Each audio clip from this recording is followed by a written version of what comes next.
One more question before we go to the song, and it's from Phil, and I believe Phil is a journalist. This is a good journalist question. He says, "Have you come close to joining any other bands that we don't know about?" Uh, the closest band that I ever came to joining was Nine Inch Nails, and nobody knows that. But It is I April 1 today, isn't it? No, what you April said? 1. Is it April No, 1 today? No, no, you're no, serious. no, no. This is the true one. And I I was friendly with the bass player for Marilyn Manson, who was playing in Nine Inch Nails, and he told me, he said, "Listen," he said, "you got to come down. We're having a hard time finding a guitar player." So I went down to Third Encore and I spent the day. And Trent told me, uh, he said, "You're by far the best guy we tried. I'd love to have you in the band. I'm going to have my manager reach out to you." And I left that day thinking, wow, okay, well, I'm going to join another band, you know.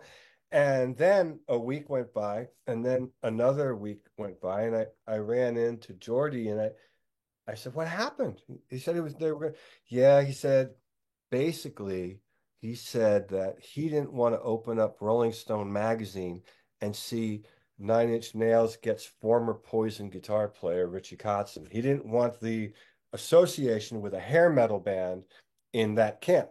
And aesthetically, when you think about the fan base and you think about how people would read into something, I kind of could see that, I could see the point. So I jokingly said, "Hey, I'll do it under an alias," because I wasn't doing anything at the time. And I think he's, a genius, and I would have loved to have worked with him. So, but it just, and that wasn't the first time that, that stopped me from going in one direction or the other. Now, on the other hand, side of the coin, I don't regret having been a part of Poison because I think that we made a really great record.